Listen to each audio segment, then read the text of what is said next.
This is a story about totem poles in Alaska, how they are still being created, and a personal adventure. Most great adventures begin with a journey, which in this case included 3 separate airplanes, 1 ferry and 2 additional boats, a 4-hour time change, around 30 hours in all. The journey soon turns into a destination, however you soon discover the real journey has only just begun.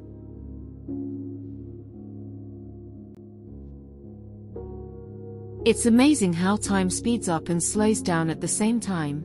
All of the preparation and excitement is now in the past and you find yourself on the threshold of a new and unique adventure.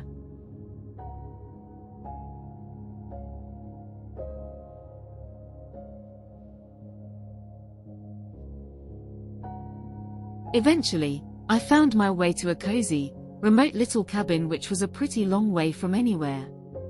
It was very late, and in a few short hours I would see the sunrise in a different part of the world.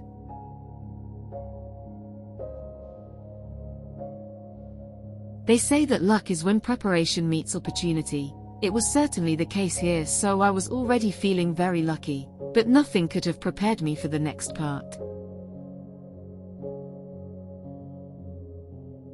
My cabin was solar-powered with a wood stove and propane refrigerator, and of course no cell phone service. I was, however, provided with full provisions, including a dog who would serve not only as company, but also act as an early warning alert for any possible bears in the area. I did have a gun, which I suppose was to shoot myself in case of a bear encounter, and save all the drama of being mauled. Sorry, I couldn't resist that. It was great fun getting acclimated to my new surroundings, however, very soon the work would begin. Large western red cedar logs would be floated in, which had to be timed and coordinated with the local high tide charts, as they were far too heavy to be moved around otherwise. It's wonderful wood to work with, and has the deep rich aroma of a new cedar chest. Small models of the poles I would be working on were provided for me to copy and reproduce on a much larger scale. It was physically demanding work, which I was well prepared for, however the extreme weather conditions were quite another story. And many distractions. Eagles were all around, and occasionally a pod of orcas would come bobbing through. I should mention that some of the photos here are from different trips, so I am skipping around a bit now. However, each time very much felt like the first time, and helpful for telling the story. It can be a difficult place for photography, but I'm not complaining.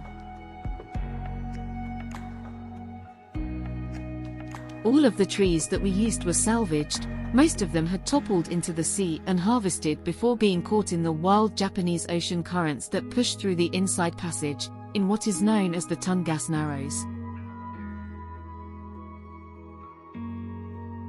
Islands has been constructed from the salvaged red cedar which was in abundance. This is all part of a local economy which was also fascinating to learn first-hand about.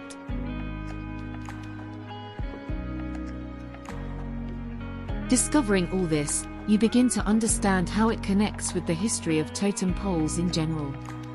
In older times, the indigenous people would have also tapped into the abundance of the cedars for their canoes, clan huts, and everyday survival. So it only stands to reason they would be crafting and sculpting like so many other cultures since the beginning of modern times. I feel like we are simply an extension of that, yes of course at a different level. However, the common thread is our respect and reverence of the natural world around us. A number of different people will lay hands on a totem pole before it reaches its final destination. From conception to installation, many other skills will be involved, and I was honored to be a part of that. Totem poles pretty much define the definition of a pure and indigenous art form. And what I've tried to share here is a small glimpse into that realm. Thanks for looking, I hope you have enjoyed.